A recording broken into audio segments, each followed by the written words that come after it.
out. I'm going to show you something today.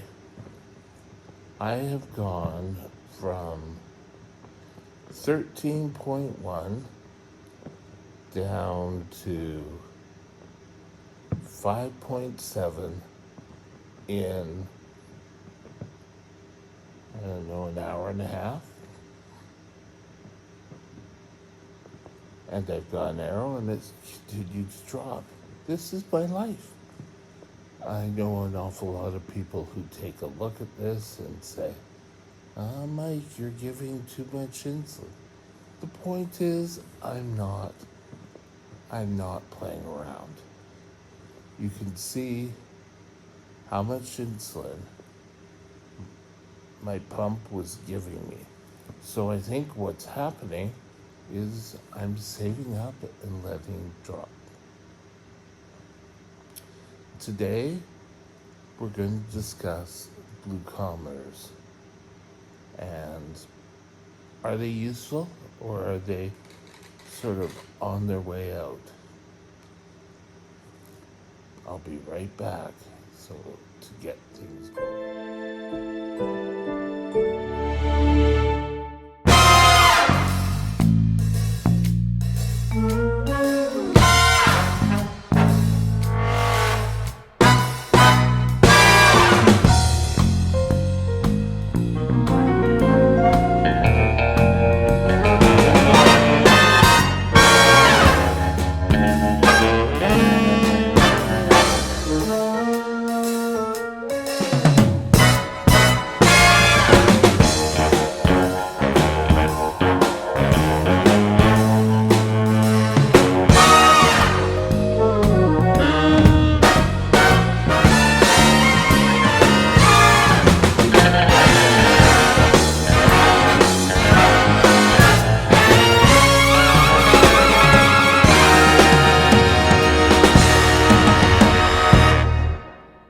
Okay.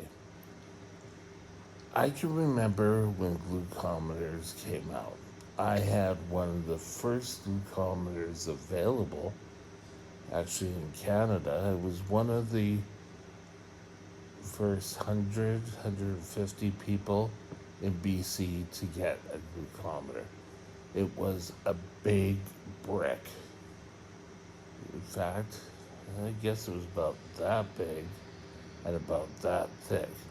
So where now they fit in your palm and it reads, you had to squirt water on it, you had to blot it twice, then you had to put it into the system, and blood gave you your blood sugar result.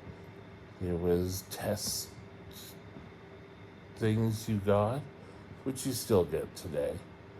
But that was life. Now you don't have to blot twice.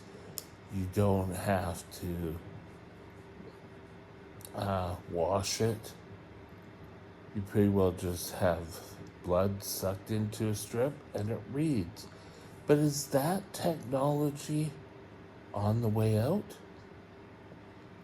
But think about it. Nowadays, we have sensors. And this reads your blood sugar. I'm on 5.4, so it's below 6. So I have to treat. My first line of defense is Canada Dry Ginger Ale. And it's only ginger ale here today because my providers here only get ginger ale. Other pop, if I had a case of Coke, I could have Coke. If I had some orangeade, I could have that. But right now, I'm going to take a drink and then we'll continue on.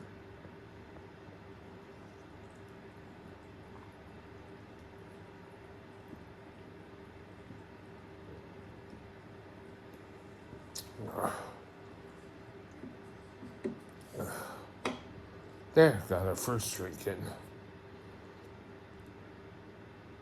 So now with pumps reading our Do we really still need glucometers?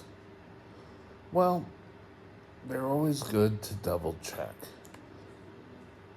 If I think my sensor isn't giving me the correct numbers, yes, I'll use my glucometer. But it's nice now that I don't have to sit there do a finger poke 4 times a day in order to read my blood glucose. You can take a look at it on your phone, the pump. You can have it on an Apple Watch. I just say Apple because that's the only brand name of watch I know. You can have it on many different things, but it's still, you don't have to worry about things anymore. That is a plus. So, are they going to become obsolete? I don't think they're ever going to become obsolete as long as there is diabetes. Type 1, type 2, gestational, any of the other types of diabetes, you're still going to have to see what your blood sugar level is. It's important to all of our care. So, keeping your diabetes stable is important, and that still requires a glucometer. This is representative here in BC, our provincial plan, saying that if you're on a pump, you only get 200 strips a year, because that's hoping that you will do testing and then check out things and make sure things are working. Now, I find that really funny. I don't know, this is off topic a bit. In BC, if you're on the pump, you get 200 strips. But they don't cover the sensors. In BC, to get sensors, you have to have special authority. I went up against the government and I won. So sensors are now sort of the new glucometer, allowing us to physically press a button, see what our glucometer is, go to our phone, see what our numbers are, is vitally important. And it's worked great. So we do awesome about that. So getting your blood sugar reading the old-fashioned way is going to be around for type 2s who aren't on pumps. Pumps are being more identified for people with type 2. It was always a type 1 thing. Pumps were out there, but they were type 1. And for a long time, they couldn't read blood sugar. It was not till mid-90s, I guess, that pumps started to change. They started to give you a whole bunch of other information. It was great, but you still had to type in your blood sugar.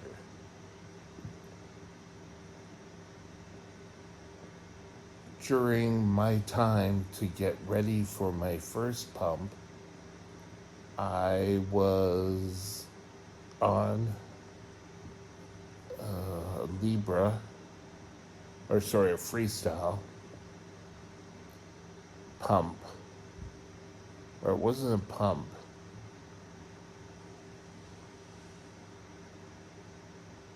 I remember having to wear something.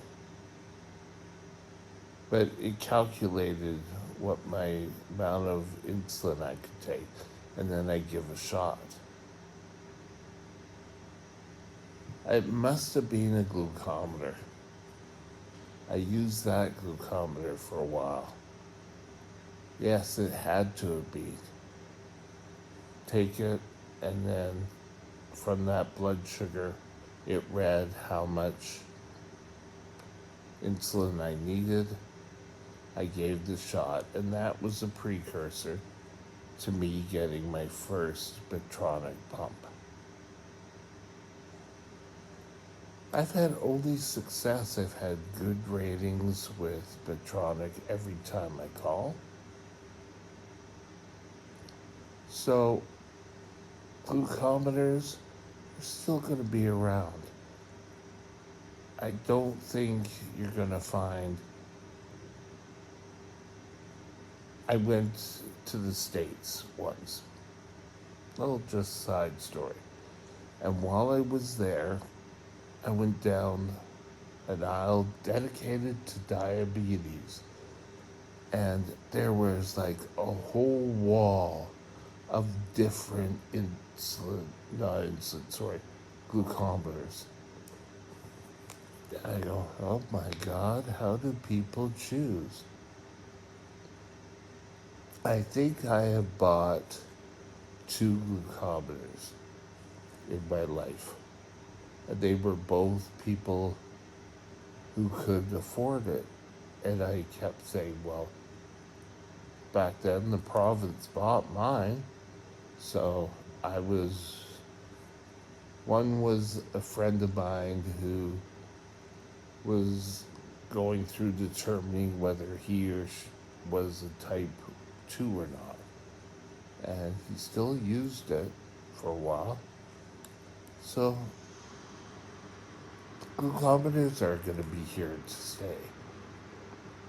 There's nothing going to be different really about them. I don't see them really progressing that much further. This is the sign of the time. Well, I guess I gotta take another drink of pop. This is the sign of the time and where we're all good to know what our blood sugars are at a flick of a strip. Whether it be you take your phone, you dab it, or a reader. Pretend this is a reader, and you touch it, and you get your results. That's the sign of the times. Glucometers have always been good to me, but now I think you're going to see less and less. You're going to see more sensor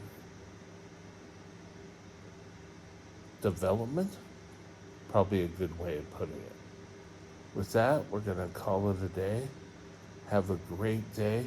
I'll settle down, finish my pop, and that should be it.